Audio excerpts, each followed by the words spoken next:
స్వాతంత్ర సమరయోధునిగా స్వతంత్ర భారతదేశ తొలి విద్యాశాఖ మంత్రిగా మౌలానా అబ్దుల్ కలాం ఆజాద్ దేశానికి అందించిన సేవలను పలువురు స్మరించుకున్నారు. కాకినాడ కలెక్టరేట్ విధాన గౌతమి సమావేశ హాల్లో జిల్లా మైనార్టీల సంక్షేమ శాఖ ఆధ్వర్యంలో జనాబ్ మౌలానా అబ్దుల్ కలాం ఆజాద్ 138వ జయంతి వేడుకలతో పాటు జాతీయ విద్యా దినోత్సవం 2025 కార్యక్రమం ఘనంగా జరిగింది.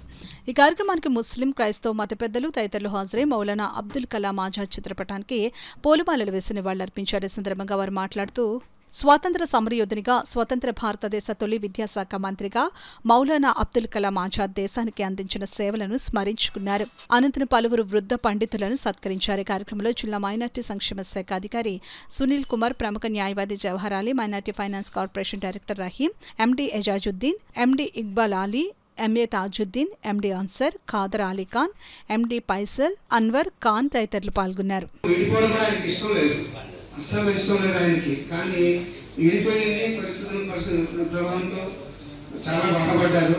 ఆ తర్వాత వారు ఎన్నో సేవలు చేస్తూ ఉంటే వారికి మొట్టమొదటిసారిగా విద్యామంత్రిగా ఆయనకి ఆ ప్రభుత్వం ఇచ్చి గౌరవించింది. అలాగే వారి సేవలు, వారు ఈ మతాలకి అతీతంగా అందరినీ కలిసిమెలిసి చేస్తున్న సర్వీసులు గుర్తించి 2013లో యూపీఏ గవర్నమెంట్ ఈ ఆయన పుట్టినరోజుని మైనారిటీ డేగా, అంటే మైనారిటీల హక్కులను సంరక్షించే రోజుగా గుర్తించి ఈ రోజుని మనకి స్టార్ట్ చేసింది. ప్రతి నవంబర్ 11వ తారీఖున మేము ప్రతి సంవత్సరం ఇదే రకంగా మేము జరుపుకుంటుంటాము.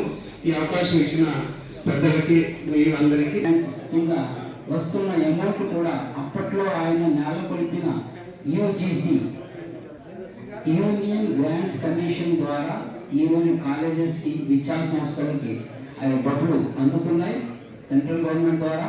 ఆ డబ్బులతో, ఆ సొమ్ముతోటి మన కళాశాలలు, విద్యా సంస్థలు, యూనివర్సిటీలు చక్కగా రన్నుతూ దేశవ్యాప్తంగా విద్యను పెంపొందింపే కార్యక్రమం ఆ యూజీసీ చేస్తుంది. ఆ యూజీసీని విద్యామంత్రిగా ఉంటూ మన మౌలానా అబుల్ కలాం ఆజాద్ గారు ఆ యొక్క కార్యక్రమం చేపట్టడం వల్ల అది జరగడం సాధ్యమైంది.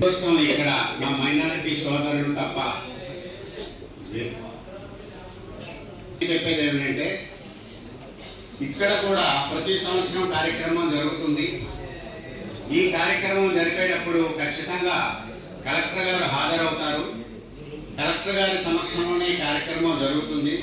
మరి ఏ ఇబ్బంది వల్ల ఈ రోజు ఈ కార్యక్రమంలోకి వారు రాలేదు. సరే, కాబట్టి ప్రధానంగా ఏమిటంటే, ఇంతసేపు ఎజాజ్ గారు జామియా మసీద్ అధ్యక్షులు విషయాలన్నీ చెప్పారు.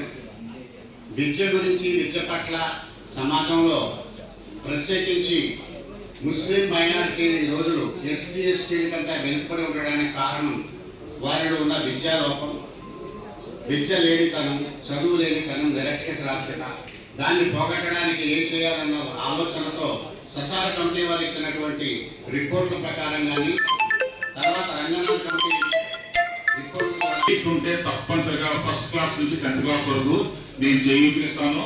మైనార్టీ సభ్యులు ఎవరైనా సరే నన్ను సంప్రదించవచ్చు.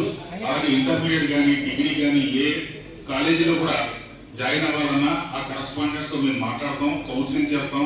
ఎవరు ఏ సబ్జెక్ట్లోకి వెళ్తారు, ఎంసెట్కి వెళ్తారా, నీట్కి వెళ్తారా, ఫార్మసీకి వెళ్తారా, ఎటువంటి డౌట్స్ ఉన్నా కూడా మమ్మల్ని తప్పకుండా సంప్రదించండి. మేము ఉచితంగా కౌన్సిలింగ్ ఇస్తాం. మైనార్టీ స్టూడెంట్స్ అందరూ కూడా తప్పనిసరిగా మంచి ఎడ్యుకేషన్ చేయాలి. ఏ సభ అయినా సక్సెస్ అయిందంటే దానికి కారణం కొలమానం, జనం.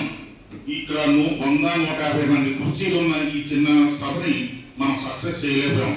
అయితే కమ్యూనికేషన్ గ్యాప్ కావచ్చు, ఏదైనా కావచ్చు, అధికారులకి మా సోదరులకి తెలియజేస్తున్నాం.